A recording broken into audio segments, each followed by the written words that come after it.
channel at welcome po sa panibagong video natin. Pag-usapan lang po natin itong reaksyon ni Banat Bay dito sa pagtanggol ni Senator Padilla kay dating Presidente Rodrigo Duterte. Kung yung maalala, nagkakaroon ng sisiyan dahil sa sinabi ng China na may presidente daw na nangako na tatanggalin daw yung nabubulok nating barkong Sierra Madre sa West Philippine Sea. Ngayon, itinanggi na to ng mga dating presidente o ng mga kaanak din. Ngayon, pakinggan muna natin kung ano tong sinabi ni Senator Padilla sa kanyang privilege speech. Maraming salamat po. A'udhu billahi minasyaitanir rajim.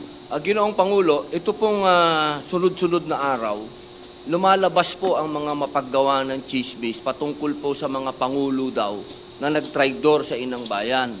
Una po dyan, gumawa po ang ating kasama ni Senator Jinggoy Estrada ng pagtatanggol sa kanyang ama.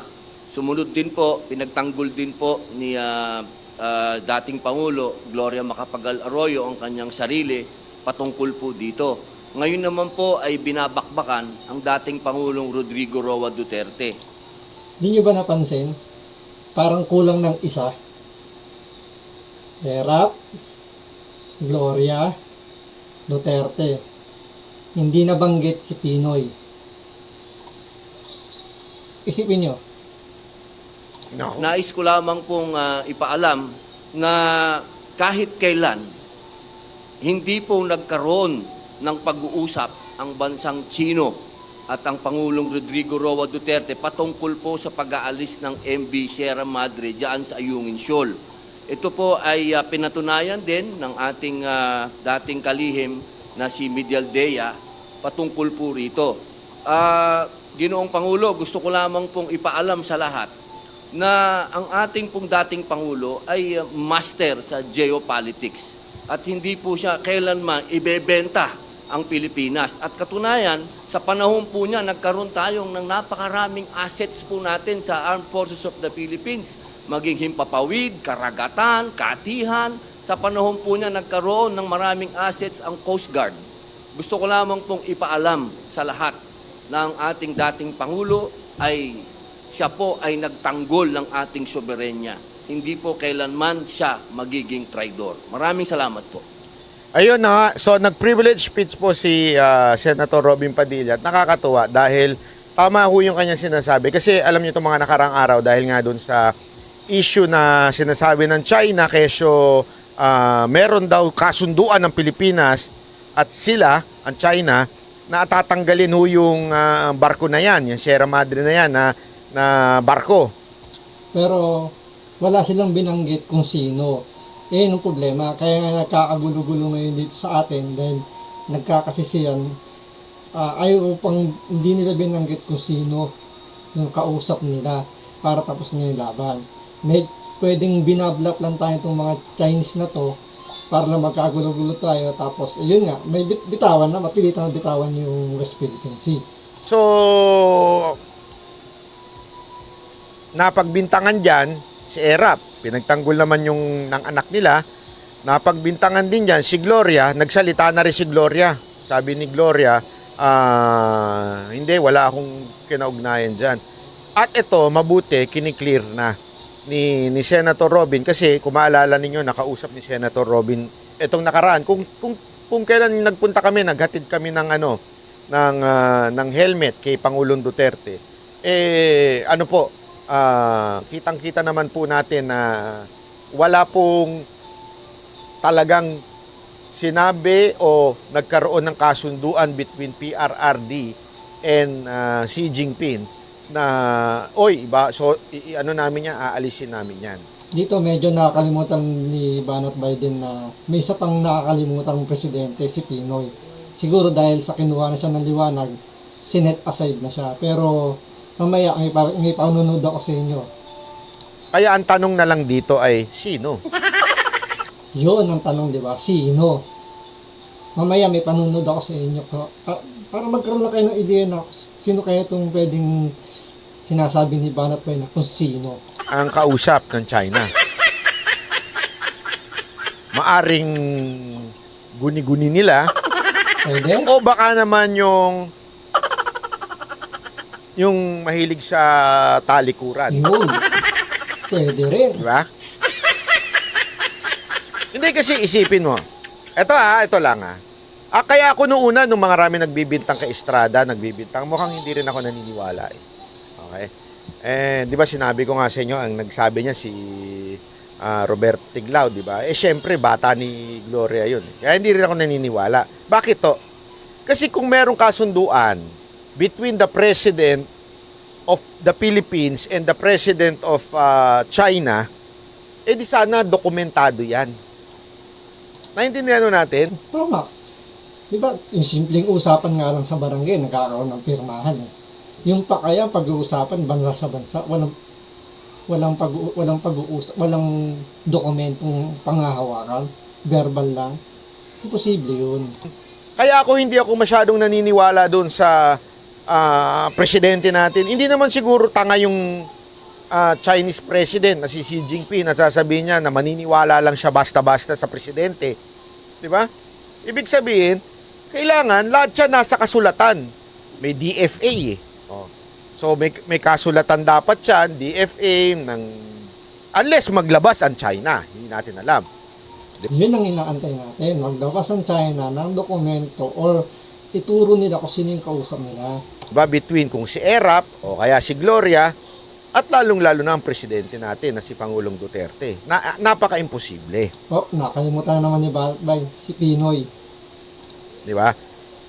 Ang posible kung meron silang kasunduan sa tinatawag nga nilang back channel. Yun, sa tingin kong kung ganyo, malaking posibilidad na meron talagang nakipag-usap na inauthorize ng isang presidente just to talk to them para mangako ng something, pero hindi naman pwedeng ilagay sa document. Bakit? Kaya nga ho tinatawag na back channel eh. It's legal, okay? Sabi nga nila, legal ho yan. Kaya lang, minsan, binapadaan sa ganyan para magkaroon ng buladas, tapos wala sa papel, para tago. Di ba? Malay natin, meron talagang nakipag-usap dyan. Diba? Nangako, ito, suportahan nyo ako sa kampanya ko pag gusto kong tumakbong Vice President. Naalala nyo, sinasabi ni Banat Bay na nag-back channeling na gustong tumakbong Vice President na natalo. Hindi yun. Hintayin nyo, may panunod ako sa inyo. Di natin alam, ha? Ako ang pinadala ng presidente, ha? Para makipag-usap sa inyo. Yun. Speaking na siya yung pinadala sa presidente para makipag-usap. So, meron ako rito ipapanood sa inyo na posibleng ito yun.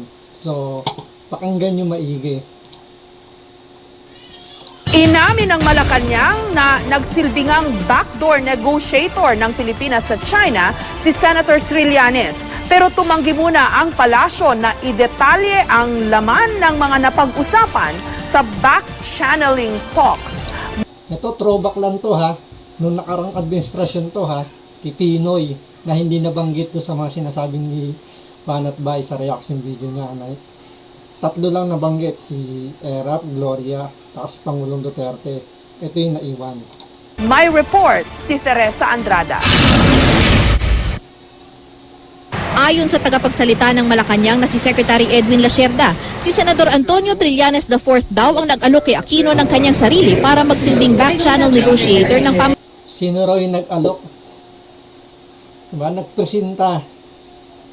Inalok niya yung sarili niya kay Pinoy na siya magbaback channeling sa China. Kay Pinoy mismo ha. pamahalaan sa China. This was during the height of the tensions between China and the Philippines, and the president said, let's keep our options open. The president was approached by Senator Trillanes that Ang nag-approach daw si Senator Trillanes kay Pinoy. that there's a way forward to hold these things. Okay.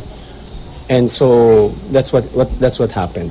Hindi binanggit nila Sherda kung kailan kinausap ni Trillanes ang Pangulo. Pero nung July 5, kabilang sa mga dumalo si Trillanes sa full cabinet meeting na ipinatawag ni Aquino kung saan dumalo rin si Senate President Juan Ponce Enrile. Ang agenda ng pulong, West Philippine Sea. Ayon kay Sherda, nagkaroon naman ng mga minor success si Trillanes sa kanyang back-channeling sa China pero tumanggi ang palasyo na tukuyin kung ano ang mga ito. Di ba? May mga napagkasunduan sila ni Trillanes at ang China pero hindi na dinisclose kung ano yun. So, prerogative na ng presidente yun kung sabihin niya kung ano yung napag-usapan. Pero wala silang inilabas na balita kung ano napag-usapan. So, possible, isa yun na pinangako ni Trillanes. Hindi natin sinasabing yun ang nangyari, may posibilidad lang.